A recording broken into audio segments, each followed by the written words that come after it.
Students, कल हम लोगों ने चैप्टर 3 स्टार्ट किया था, इनसाइड द सिस्टम यूनिट। हम लोगों ने मदरबोर्ड तक पढ़ लिया था। आज हम सीपीयू पढ़ रहे हैं। Just like your brain controls every part of your body, the computer also has a brain which controls every part of a computer. जैसे हमारा ब्रेन है हमारे बॉडी पार्ट को कंट्रोल करता है, हर एक पार्ट को हमारी कंट्रोल करता है बॉडी के, ऐसे ही कंप्यूटर के पास भी एक ब्रेन होता है जो कंप्यूटर को हर एक पार्ट को क्या करता है, कंट्रोल करता है। That brain of the computer is called central processing unit. और कंप्यूटर का जो ब्रेन होता है वो क्या होता है, CPU, central processing unit.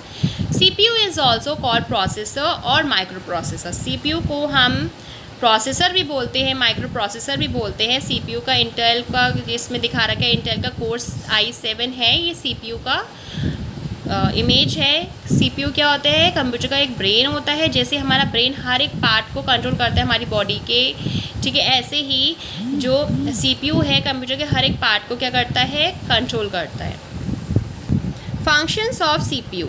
The main function of CPU is to control the function performed by the other components of computer। ठीक है, जो CPU क्या काम करता है, हर एक कंट्रोल करता है हर एक फंक्शन को जो अदर कंपोनेंट्स हैं कंप्यूटर के, वो काम क्या कर रहे हैं। जैसे कि माउस, CPU, इन सब का चीज़ों का क्या करता है, फंक्शंस को कंट्रोल करके रखता है। कहाँ इसको लेके जाना है, राइट में कि लेफ़्ट में, कब ड्रैग करवाना है, ये सारी चीज़ें कौन करवाता है, CPU करवाता है। As it is the central processing unit, everything to be processed passes through it। जैसे कि हमें पता है कि जो CPU होता है वो सेंट्रल प्रोसेसिंग यूनिट होता है, यानी कि उसे प्रोसेस करने से पहले वो पास कराता है हर एक चीज़ को। मतलब अगर माउस को मुझे राइट में ले जाना है तो राइट में कैसे लेके जाना है, लेफ़्ट में लेके जाना है तो कैसे लेफ़्ट में लेके जाना है, ये सारे काम कौन करवाता है, CPU कराता है। अगर मैं स्पीकर से वॉल्यूम बढ़ा रही हूँ तो वो भी बढ़वाएगा, वो कितना बढ़ा रही हूँ वो सारा वही काम कंट्रोल करेगा, सिर्फ और सिर्फ वो आपको आवाज़ सुनाएगा स्पीकर, ठीक है। CPU is used to process instruction, perform calculations and manage most of the operations। जो CPU है वो क्या करता है, उससे क्या क्या काम है, वो जो हम इंस्ट्रक्शंस देते हैं कंप्यूटर को, जैसे कि मुझे गाने सुनने हैं तो वो जो मैंने कमांड दी तो जो CPU होगा वो कमांड समझेगा और म्यूज़िक की पूरी लिस्ट खोल के दे देगा। कोई कैलकुलेशन करनी है वो उसको देखेगा। कोई काम, अगर कोई ऑपरेशन उसमें कर रही हूँ मैं, एडिशन सब्ट्रैक्शन कुछ भी कर रही हूँ, वो सारी चीज़ें कौन देखेगा, CPU देखेगा। It carries out the basic instruction operated by the computer. ये जो बेसिक इंस्ट्रक्शन जो हमें कंप्यूटर को देते हैं, मुझे पेंट करना है तो MS पेंट खोलना होगा, तो उसके लिए जो कमांड मैंने दी MS पेंट को कौन खोल के देगा, CPU खोल के देगा। जो ये जो भी सारे मैं काम बोल रही हूँ वो सारा कौन हैंडल करता है, CPU करता है। ब्रेन होता है, इसीलिए जो भी काम करना है कंप्यूटर के अंदर तो पहले CPU उस चीज़ को देखता है। All devices that are connected to the computer first communicate with the CPU in order to carry out a task। ठीक है, जैसे मैंने अभी आपको बताया जो भी डिवाइस कंप्यूटर से अटैच होते हैं, जैसे माउस, कीबोर्ड, प्रिंटर, जो भी चीज़ अटैच होते हैं पहले वो क्या, पहले CPU से बात करेंगे, फिर उसके बाद जो हमने उसको कमांड दी फिर वो कमांड उसको कंप्लीट करेंगे। ठीक है, जैसे मैंने अभी आपको बताया अगर मुझे वॉल्यूम तेज़ करनी है और मैंने स्पीकर पे 7 वॉल्यूम कर दी तो पहले वो CPU समझेगा कि हाँ 7 पे करनी, तब वो 7 पे बजाएगा आपके कान में, ठीक है, स्पीकर का आवाज़। तो जो भी काम आप उसे कमांड जो देते हो वो सबसे पहले CPU समझता है, उसके बाद आपको वो चीज़ें दिखती हैं। Parts of CPU। Parts of CPU, CPU के भी पार्ट्स होते हैं। CPU contains the following parts. इसके पास 2 पार्ट्स है, 1 और 2। Control unit CU, algorithm, arithmetic and logic unit. ठीक है, जो CPU है इसके 2 पार्ट होते हैं, एक तो CU होता है और एक क्या होता है, ALU, arithmetic and logic unit. These two components work together to perform different processing operations। ये दोनों जो पार्ट्स हैं वो एक साथ कंपोनेंट्स एक साथ मिल के काम करते हैं, कोई भी काम हमें करवाना होता है कंप्यूटर से।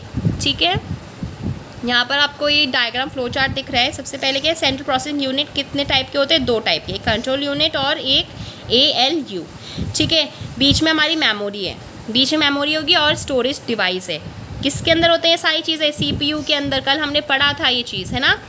अब जो मेमोरी होती है वो भी क्या होती है, इनपुट डिवाइस होते हैं इसके साथ अटैच, और कुछ आउटपुट डिवाइस होते हैं, ये भी हमें पता है।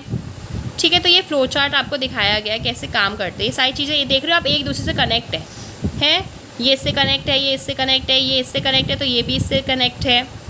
Update your knowledge. In 1970 doctor Ted Hoff of Intel Corporation developed a microprocessor or microprogrammable computer chip, the Intel 4004। जो ये डॉक्टर, यहाँ पर आप इमेज देख सकते हैं, ये डॉक्टर टेन हॉफ थे, वो इंटेल के क्या थे, कॉर्पोरेशन के डेवलप किया था उन्होंने, इंटेल का जो कॉर्पोरेशन था उसको डेवलप किया था उन्होंने, डेवलप क्या था, माइक्रो प्रोसेसर कह सकते हो या फिर माइक्रो प्रोग्रामेबल कंप्यूटर चिप, ये चिप दिख रही है, वो उन्होंने डेवलप की थी इंटेल की कितनी, 4004 में, ठीक है, इंटेल 4004 में डेवलप तो की थी 1970 में, लेकिन इनका जो नाम है इंटेल 4004 है। और जो ये थे डॉक्टर, वो कहाँ के थे, इंटेल कॉर्पोरेशन के थे, इन्होंने ही डेवलप किया था माइक्रो प्रोसेसर जो आजकल हम हर एक कंप्यूटर में देखते हैं। Know the facts, the IBM personal computer contain the first motherboard which was referred to as the motherboard,